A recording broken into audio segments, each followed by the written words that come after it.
ఆరోగ్యాభిలాషులందరికీ నా హృదయపూర్వక నమస్కారములు.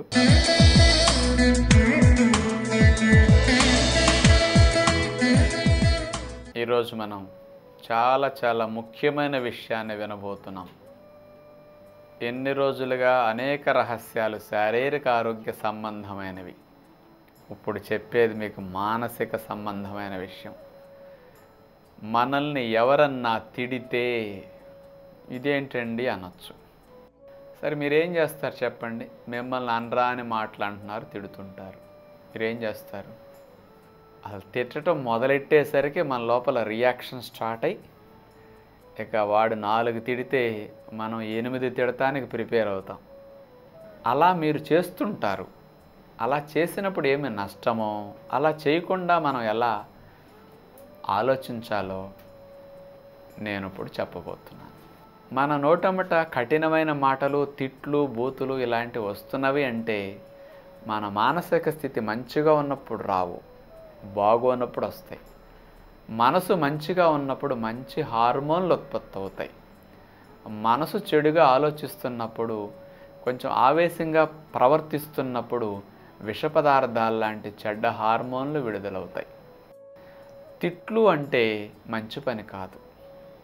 తిట్టటము అంటే మంచి సంస్కృతి కాదు.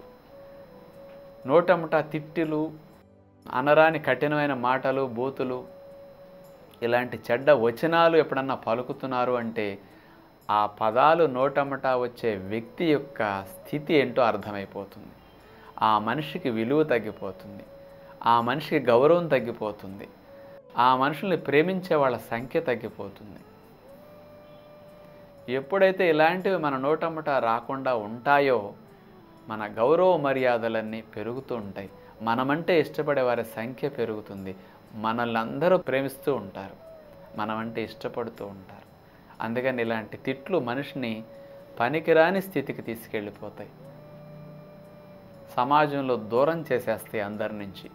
అందుకని నోటమ్మట నా నోరు కదా, నేను ఇష్టం వచ్చినట్టు మాట్లాడతాను, నాకు ఇన్ని తిట్లొచ్చు, నాకు ఎంత బాగా వచ్చు అని మనం ప్రదర్శించవచ్చు.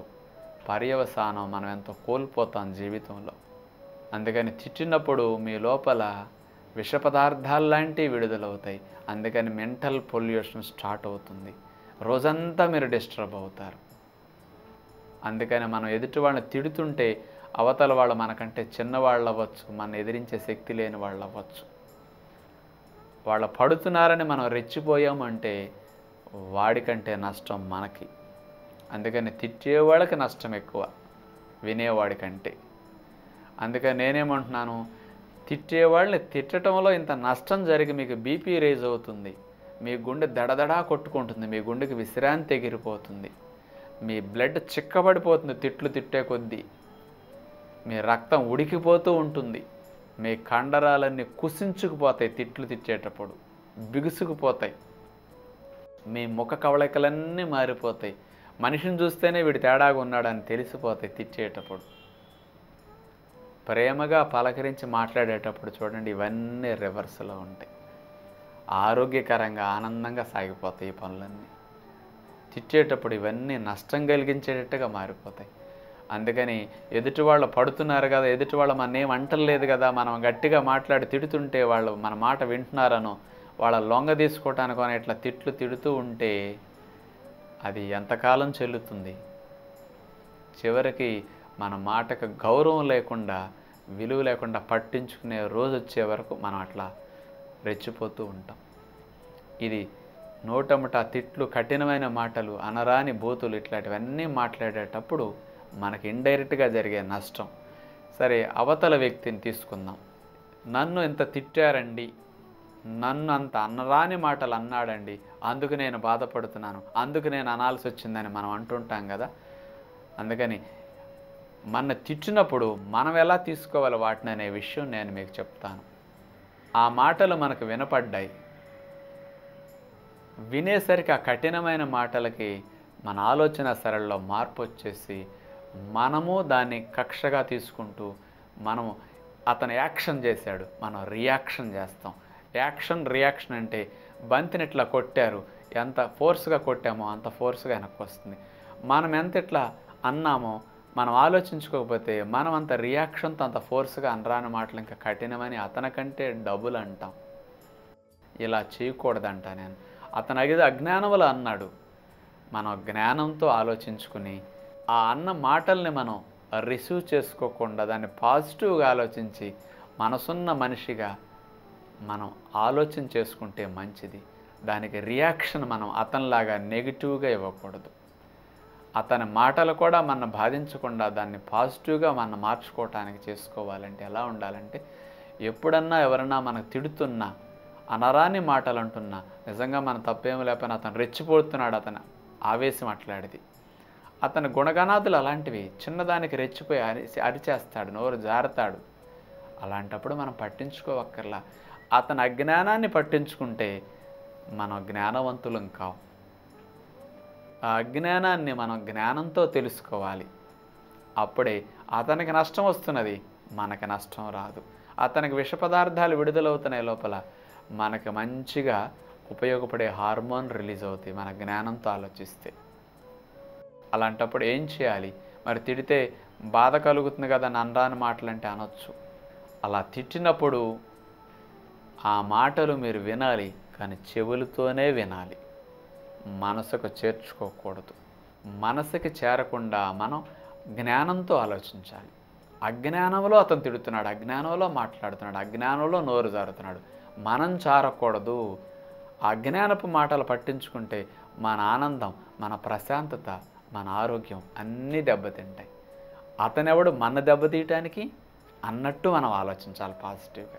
అందుకని ఆ మాటలను వినాలి, చెవులతో వినాలి, మనసుతో వినకూడదు. ఇది ఎట్లాగండి అంటారు. చెవులతో వినటం, మనసుతో వినటానికి రెండిటికి తేడా ఉంది. ఇష్టమైన మంచి సంగీత కార్యక్రమం ఉంది, చాలా చాలా ఇష్టం అట్లాంటి సంగీతం అంటే మీకు, అట్లాంటి పాట అంటే, దాన్ని మీరు మనసుతో వింటారు, అది మనసులో రికార్డ్ అవుతుంది.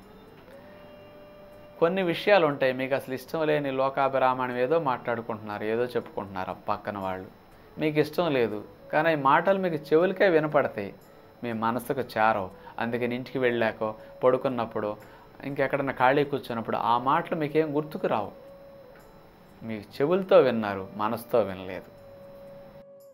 అందుకని ఏ విషయాన్నైనా చెవులతో వినటం వేరు, మనసుతో వినటం వేరు. కొన్ని విషయాలు ఉంటాయి, చూసే ఉంటాయి. కొన్ని విషయాలు మీరు ఇష్టంతో చూస్తారు, అది మనసుకు చేరతాయి. కొన్ని చూస్తారు కానీ కళ్ళకు మాత్రమే చేరతాయి, మనసుకు చేరవు. అందుకని ఇష్టమైన విషయాలు మాత్రమే మనసుకు చేరతాయి, ఇష్టం లేని విషయాలు కళ్ళకు మాత్రమే చేరతాయి. ఒక ఇష్టమైన పదార్థాన్ని తింటారు, దాని ఆనందం ఇష్టంగా తిన్నప్పుడు మనసుకు చేరుతుంది, ఎప్పుడు గుర్తుంటుంది. పలానప్పుడు పలానా వాళ్ళ చేతిలో వంట ఇంత బాగుందని తిని. కానీ కొన్ని ఇష్టం లేదు, మనసుకు చేరదు, అది నోటి వరకే చేరుతుంది. ఇక్కడ మనం ఒకటి తెలుసుకోవాలి. ఎవరన్నా తిట్టారని మనం బాధపడతాం కదా, దీనికి బుద్ధుడు ఒక విషయం చెప్పడం జరిగిందనమాట. బుద్ధుడిని ఎంతోమంది ఎన్నో తిడతారు పాపం వచ్చి, విగ్రహారాధన మానేయమన్నాడు అని. ఎంతమంది ఎన్నో వచ్చి గ్రూపుగా దండెత్తి గోల్ చేస్తారు, అనరాని బూతులన్నీ అని వెళతారు. కానీ బుద్ధుడు జ్ఞానంతో ఒక్క మొక్కను కూడా పట్టించుకోడు.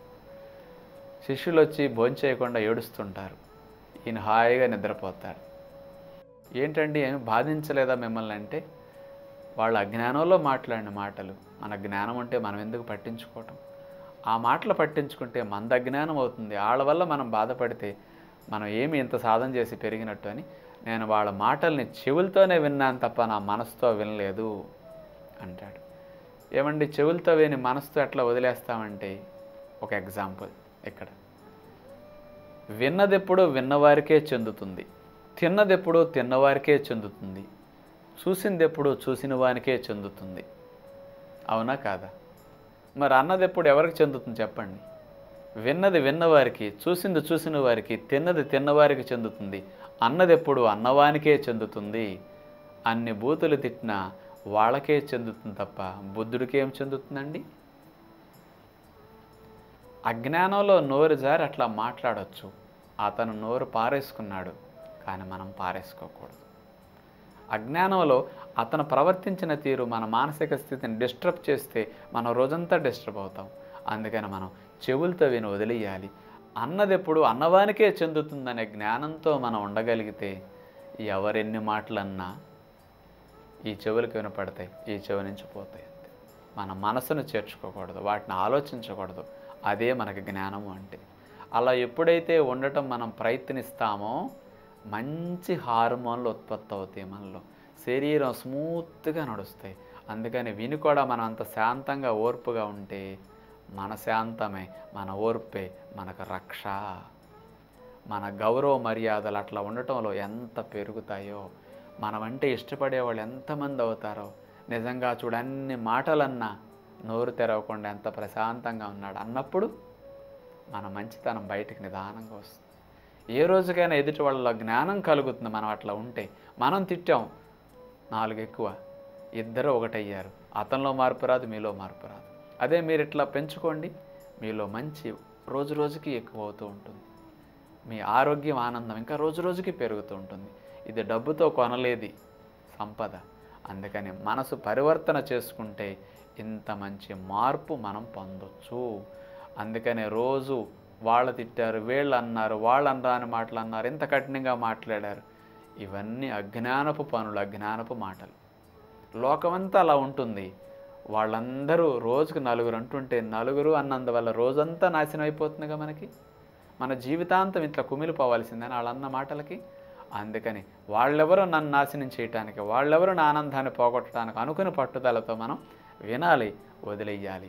అన్నది అన్నవారికే చెందుతుంది కాబట్టి అతనే నష్టపోతాడు, మనం వదిలేయాలి. అట్లా ఇలాంటి జ్ఞానంతో ఉండగలిగితే మన జీవితం చాలా చక్కగా ఆనందంగా సాగుతుందని తెలియచేస్తూ తదుపరి కార్యక్రమంలో మళ్ళా కలుసుకుందాం. అందరికీ సెలవు. నమస్కారం.